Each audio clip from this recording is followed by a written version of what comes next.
गालीबाज अमित महतो बहुत जल्द जेल से रिहा होने वाला है। जी हाँ, बिल्कुल सही सुन रहे हैं। वही अमित महतो जो करीब 3 से 4 महीना पहले कुर्मियों के समर्थन में अपने बातों को पुरजोर तरीके से रखते थे, और उनके बाद वो जिस तरह से जिस लिहाजा पे वो बात को रखते थे, वो ज्योत्सना क्रिकेटा के बारे में अभद्र टिप्पणी करने के वजह से ST/SC एक्ट के तहत उनको जेल में रखा गया। करीब 4 महीना उनको जेल में रखा गया। उसके बाद फाइनली वो सोमवार को मतलब 16 फरवरी को रिहा होने वाले हैं। तो नमस्कार जोहार साथियों, चलिए आज का वीडियो शुरू करते हैं और सारा मामला समझने का प्रयास करते हैं कि क्या कुछ रहा, क्या इतना दिन से जो 4 महीना हो गया किस तरह जेल में व्यतीत किया, और उनके वकील क्या कुछ बात को रख रहे हैं, ये भी सुनना बहुत ही ज्यादा दिलचस्प होगा।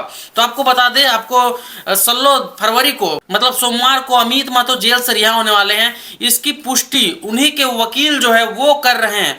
वही वो वकील जो देवेंद्र नाथ महतो के भी वकील है, पूजा महतो के भी वकील है। अगर देखा जाए तो जेल केम के वकील इनको कह सकते हैं, क्योंकि हमेशा जेल केम के जितने लोग नेता कार्यकर्ता, उनके पर जितना भी केस फौजदारी होता है, FIR होता है, पुलिस का मैटर होता है, उसमें यही वकील जाते हैं और उनको समर्थन करके मतलब उनको न्याय दिलवाने का प्रयास करते हैं। उसी प्रकार अमित महतो को भी रिहा करवाने में यही वकील का बहुत ही बड़ा हाथ है, और यही इनका केस भी लड़ रहे थे। और ये जिन बातों को रखते हैं वो भी सुनना बहुत ही ज़्यादा दिलचस्प होगा, क्योंकि जो बात को रखे हैं वो बहुत ही ज़्यादा दिलचस्प है। और 4 महीना जेल में अमित महतो बिता चुका है, और बस कुछ दिन के में वो बहुत ही जल्द बाहर आने वाला है। उनके समर्थक, उसके चाहने वाले फेसबुक में बहुत सारी बात को लिख रहे हैं कि शेर आ रहा है, टाइगर आ रहा है, इस तरह की बात लिख रहे हैं। और कुछ लोग तो लिख रहे हैं कि आने वाला विधायक बहुत जल्द जेल से बाहर आने वाला है, इस तरह की बातें लिख रहे हैं। बाकायदा जेल कैंप के नेता एक बहुत बड़ी बात लिखते हैं, संतोष महतो जो है बहुत बड़ा शब्द लिखते हैं जो हम आपको बताएंगे। उससे पहले देवेंद्र नाथ महतो के वकील, पूजा महतो के वकील, और भी जितने बेबी महतो के वकील जो लड़ रहे हैं, वही वकील अमित महतो के भी हैं। तो वो जिन बातों को रखते हैं, पहले उनका बात को सुनिए, तब आपको काफी कुछ समझ में आएगा। केस लगा हुआ था। अच्छा। जो 10/2025 को कस्टडी गया था, और उसके बाद इनके इस केस के पहले भी 3 केस था, जिसमें से सभी केस में रिमांड हो चुका था। रिमांड हुआ, इस केस में जाने के बाद ही रिमांड हुआ। तो उसके बाद सभी केस में जो 2022 से चलते आ रहा था, बलियापुर थाना में 2 केस था, तो उसमें भी रिमांड में लिया गया। कुछ दिन बाद ही जैसे रांची जेल में गए, उसके बाद वहाँ रिमांड लिया गया। उसके बाद वहाँ भी बेल करा दिए दोनों में। और रांची, यहाँ भी रांची सिविल कोर्ट में भी ST/SC थाना में 2 केस था, जिसमें से आज बेल हो चुका है। सभी केस में, लगभग सभी केस में ही बेल हो गया।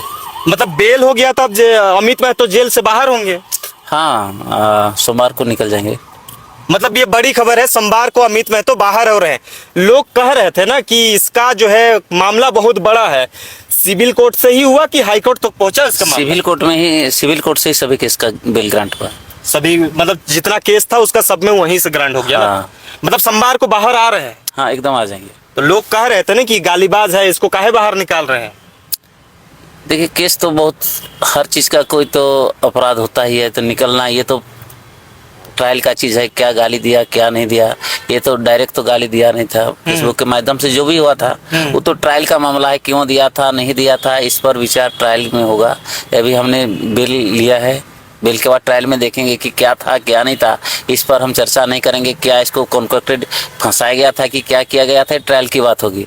अभी जिस परिपेश के आधार पर इसको FIR किया गया था, सभी बलियापुर में भी यही मामला था। बलियापुर में एगो ST/SC था, एगो रंगदारी का मामला था, और रांची में दोनों ST/SC का ही मामला था, जिसमें से दोनों में बेल हो चुका है। उम्मीद है वीडियो आप देख ले किस प्रकार वकील साहब बात को रखते हैं कि वो बहुत जल्द रिहा होने वाला है, और बहुत कुछ बात को भी बताते हैं। उसके बाद हम आपको जेल के नेता संतोष महतो, आप जानते होंगे संतोष महतो को, वो हमेशा जयराम महतो के बहुत ही करीबी रहे हैं, और उनके साथ अभी पार्टी में एक अच्छे पद पे हैं और पार्टी को नेतृत्व कर रहे हैं। वो फेसबुक पे लिखते हैं, आप सुनिए तब आपको समझ में आएगा। बधाई हो साथियों, कल शेर बाहर आ रहा है। शब्द सुनिए, बधाई हो साथियों, कल शेर बाहर आ रहा है, और अब कुत्तों के भौंकने का मुंहतोड़ जवाब दिया जाएगा।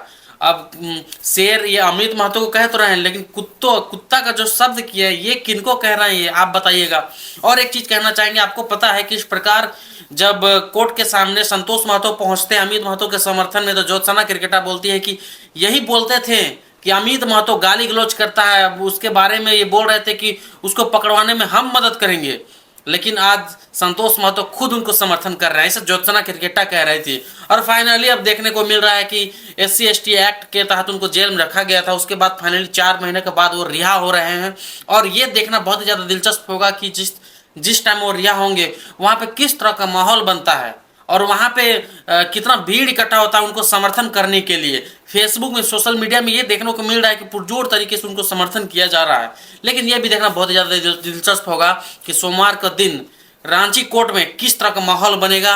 और एक बहुत बड़ी खबर हम आपको बताते हैं, जिस प्रकार मधुकम में जमीन का अधिग्रहण करके लगभग 14 घर को जिस तरह बुलडोजर से क्षतिग्रस्त कर दिया गया, आदिवासियों की जमीन पे CNT/SPT एक्ट की जमीन पे घर बना लिया गया था सिर्फ सादा पट्टा में एग्रीमेंट करके। तो आपको बता दें, अगर रांची शहर में आप रह रहे हैं और आदिवासियों की प्लॉट में सिर्फ सादा पट्टा में एग्रीमेंट करके रह रहे हैं तो आप सतर्क हो जाइए, आपका भी घर गिर सकता है। ऐसा इसलिए बोल रहे हैं कि सभी आदिवासी लोग यहाँ के जाग चुके हैं, पहले से जागे हुए थे, लेकिन इन लोगों के पास हिम्मत नहीं मिल रहा था। फाइनली अब सभी आदिवासी लोग जाग चुके हैं और अपना जमीन को वापस लेने के लिए, सादा पट्टा का कोई वैल्यू नहीं है यहाँ पे अगर प्लेन पेपर पे एग्रीमेंट करते हैं तो यहाँ पे कुछ वैल्यू नहीं है सरकार के सामने। आपका घर को क्षतिग्रस्त कर दिया जाएगा और जमीन का जो मेन मालिक है उसको जमीन वापस कर दिया जाएगा। तो इन चीज़ों से बचा जाए और जितने लोग भी सादा पट्टा में काम कर रहे हैं तो थोड़ा सतर्क हो जाइए और इन चीज़ों से बचे। CNT/SPT एक्ट का जो जमीन है उसको ना खरीदे, उससे बचने का प्रयास करें, इससे आपको नुकसान होगा। आने वाला समय में अगर घर बना के आप रहिएगा तो दिक्कत आप ही को होगा। इससे क्या होगा कि घर को क्षतिग्रस्त कर दिया जाएगा, बाद में नुकसान आपको होगा, झेलना आपको पड़ेगा। तो इन चीज़ों से बचने का प्रयास करें। उम्मीद है वीडियो आपको पसंद आया हो। अगर पसंद आया तो मेरे चैनल से जुड़े रहिए, इसी तरह के खबरें हम आपके सामने लाते रहेंगे। तब तक के लिए नमस्कार, जोहार।